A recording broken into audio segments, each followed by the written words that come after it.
బాపట్ల జిల్లా బల్లికురవ మండలం చెన్నుపల్లి సమీపంలోని కొండాయిపాలెం వద్ద ఉన్న గ్రానైట్ క్వారీలో ప్రమాదం జరిగింది. క్వారీ అంచు విరిగిపడి 6 కార్మికులు మృతి చెందారు. సమాచారం అందుకున్న అధికారులతో పాటు బాపట్ల ఎస్పీ తుషార్ డూడి సంఘటనా స్థలానికి చేరుకొని ప్రమాదానికి గల కారణాలపై ఆరా తీశారు. మృతులు ఒడిశా రాష్ట్రానికి చెందిన వారిగా గుర్తించారు. అలాగే గాయపడిన వారిని మెరుగైన చికిత్స నిమిత్తం నరసరావుపేట్ ప్రైవేట్ ఆసుపత్రికి తరలించారు. ఇక ప్రమాదంలో గాయపడిన క్షతగాత్రులను కలెక్టర్ వెంకట్ మురళి పరామర్శించారు. అనంతరం మాట్లాడుతూ సీఎం చంద్రబాబు ఆదేశాలతో క్వారీ యాజమాన్యంపై క్రిమినల్ కేసు నమోదైందని, ప్రమాదంపై సమగ్ర విచారణ జరుగుతుందని తెలిపారు.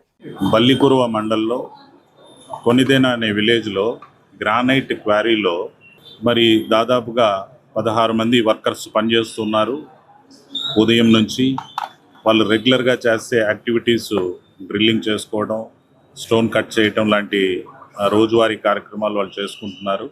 ఆ కూలీలందరూ కూడా ఒరిస్సా రాష్ట్రానికి చెందినటువంటి యువకులు.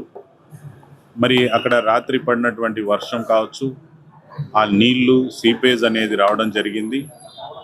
ఆ సీపేజ్ అనేది రావడం వల్ల ఆ ఫాల్టీ రాక్ ఏదైతే రాళ్ళ మధ్యలో గ్యాప్ ఉందో ఆ గ్యాప్లో ఉన్నటువంటి మట్టి కొట్టుకుపోవడం, మరి ఆ ఫాల్టీ రాక్స్ స్లైడ్ అయిపోయి ఆ రాక్ వీళ్ళ పైన ప్రమాదవశాత్తు హఠాత్తుగా వీళ్ళ పైన పడిపోయింది. అలా పడిపోవడం వల్ల మరి 4 అక్కడికక్కడే దురదృష్టవశాత్తు చనిపోవడం జరిగింది.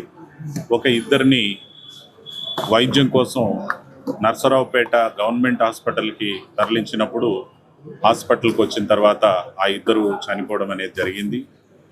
మిగిలినటువంటి వాళ్ళు ఇంజూర్ అయినటువంటి పీపుల్ని నర్సరావుపేట జీబీఆర్ హాస్పిటల్లో వాళ్ళకి పూర్తి స్థాయిలో వైద్యం అందిస్తూ ఉన్నారు.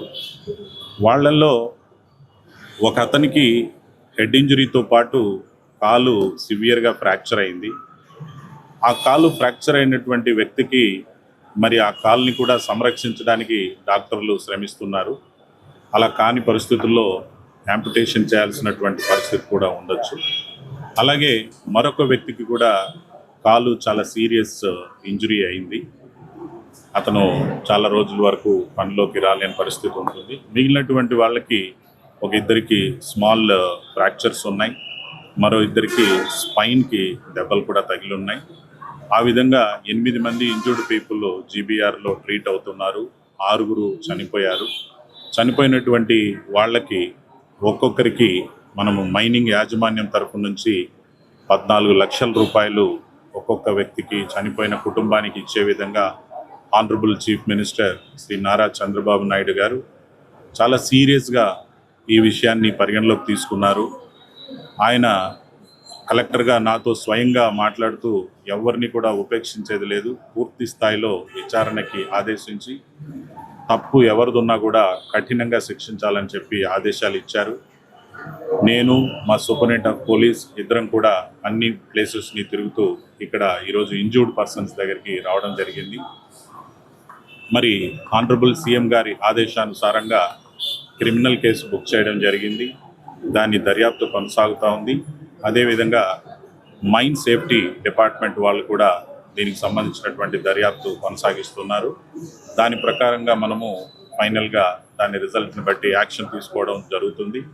అదేవిధంగా ఈ చనిపోయినటువంటి కుటుంబాలకి పూర్తి స్థాయిలో ప్రభుత్వం మద్దతు ఇవ్వాలి, పూర్తి స్థాయిలో ప్రభుత్వం సహాయం చేయాలి అని చెప్పి ఆనరబుల్ సీఎం గారి ఆదేశానుసారంగా మన జిల్లా ఇన్ఛార్జ్ మినిస్టర్ కొలుసు పార్థసారథి గారు, అదేవిధంగా మన జిల్లా మంత్రివర్యులు శ్రీ గోటిపాటి రవికుమార్ గారు, వీళ్ళందరూ కూడా మేమందరము ఆ యాజమాన్యాన్ని గట్టిగా మాట్లాడి ప్రతి కుటుంబానికి చనిపోయిన వాళ్ళకి 14 లక్షల రూపాయల ఆర్థిక సహాయం వెంటనే జరిగే విధంగా వాళ్ళ పార్థివ దేహాలని కూడా వెంటనే మనము వాళ్ళ సొంత గ్రామాలకి తరలించి వాళ్ళ కుటుంబానికి ఆ సహాయాన్ని అందించి ఆ కుటుంబాలని ఆదుకునే విధంగా చేయడం అనేది జరిగింది.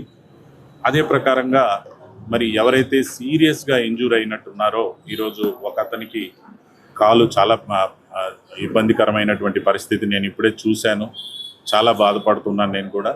అతన్ని చూసినప్పుడు ఆ కాలు కూడా తొలగించే పరిస్థితి రావచ్చు అనేటువంటి పరిస్థితి. మరొక ఆయన పరిస్థితి కూడా అదే విధమైన పరిస్థితి. వాళ్ళిద్దరికీ కూడా చెరొక 10 లక్షల రూపాయలు ఆర్థిక సహాయాన్ని ఇవ్వడానికి యాజమాన్యాన్ని మనము గట్టిగా ఆదేశాలు ఇచ్చాం.